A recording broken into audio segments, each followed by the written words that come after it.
Hey Revamp Dolls, what's up? Your girl is back with another tutorial, and this is on the knotless crochet sewing. This is part 1, which is how to braid down your hair for your knotless crochet sewing, and this is going to be using human hair. So I'm just showing you guys what it looks like right here. Curls are absolutely popping. Check out part 2 to see what type of hair this is, and the information will be in the description box below. This is the crochet invisible part human hair technique that I'm going to show y'all. I am using freshly washed blown out hair.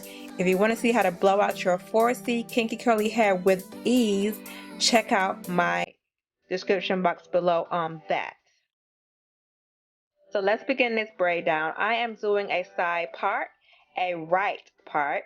I use a little bit of braiding hair with my braid down, and basically we're going to just braid these braids going straight down. No circles, none of that, just going straight down. So the first braid is going straight down. Now we're starting our second braid, and I'm using these clips to help with parting and make everything nice and neat. I only use a little bit of hair because my hair is not that fine. It's fine, but it's not that fine. I still have a little bit of hair. So I'm going to go ahead and braid all the way halfway down. And when I get to about right here, I put my first braid under my braid that I'm braiding right now and continue to braid all the way down.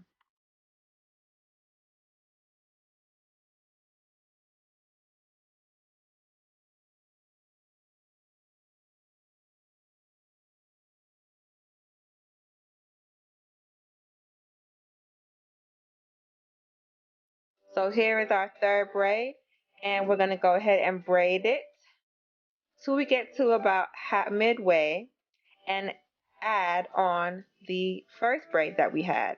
Now you either add the braiding hair to the braid or you put it under, depending on how thick your hair is. If it's super thick, go ahead and scoot it under, but if it's a good amount of density and it's not too thick, then go ahead and braid it down. And then with your second braid that's coming, you go ahead and put it under the braid. So basically you're going to follow the same pattern throughout the whole entire head till you get to the back.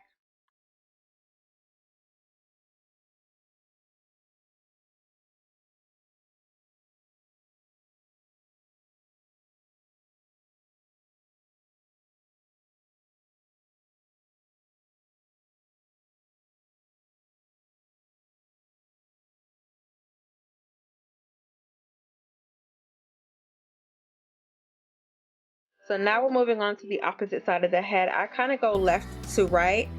Right to left because I want to get the sides done before I get to the back. So now I'm going on to my opposite side, and I'm just doing medium sized braids. You can make them as small as you want, as large as you want. Just follow the same braid down pattern. Alright, so here goes our other braid, or our second braid on the left side, and I'm going to go ahead and add a little bit of attachment for security and to make my braids last a little bit longer, and braid it all the way down to about midway through. And now I'm going to go ahead and attach my braid to, no, I can put it under if it was really thick, but it's not thick, it's a thin braid, so I can go ahead and attach it to this braid and braid it all the way down. So like I said, it's either you attach the braid to the braid you're braiding or put it under. If it's super thick, I suggest you put it under until it thins out, or if it's a good density and it's not too thick, go ahead and add it towards your braid and keep on braiding all the way down. Same pattern throughout the whole entire head, and I assure you, you will have no lumps and no bumps, and it'll be a flawless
Congratulations, we're on our last braid. So I'm attaching that one last braid on the left side and that one last braid on the other side to add on to this last braid, and I'm braiding it all the way down.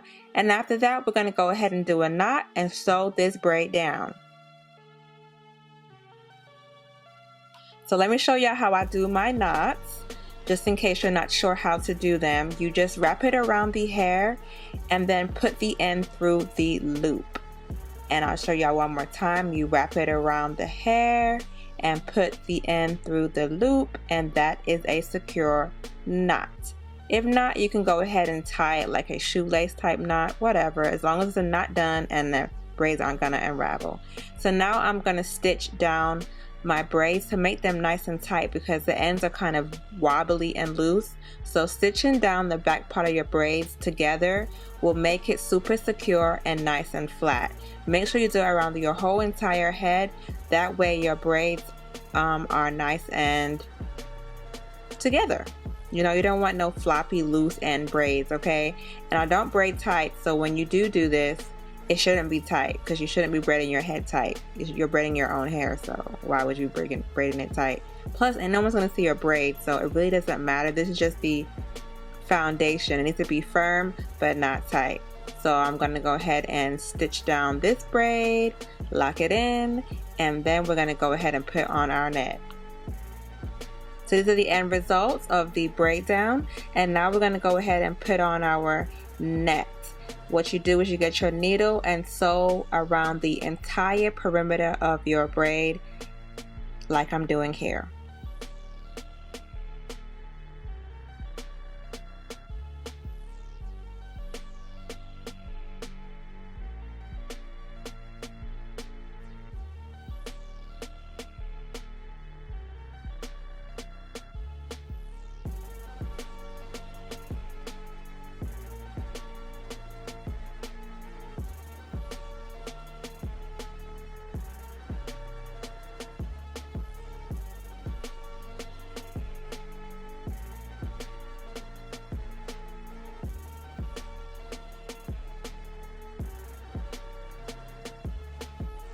Don't forget to also sew around that U part area because you're going to want to cut that portion of the net off, so you got to sew that portion down as well.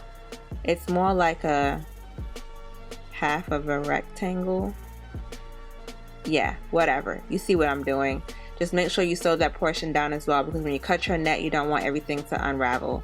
So I'm locking that in and looping it through and locking that stitch in place. Alright, so I'm just cutting off the net, and as you see, nothing is coming off. Everything is secure. And this stretch net is just, it helps you stitch better. It takes the tension off of your braids and onto the net, and I use it in all my clients. It's very comfortable. Excuse that, I put some shea butter on my scalp and it got on the net. So if you see any yellow cream, that's what that is. I have a shea butter concoction that I'm going to share with y'all on my later video, so stay tuned for that. Yeah, so that's your little rectangle portion, but we did it. We made it. We're finished with the braid down, and we're going to go in and get with the sew in. Let's do it.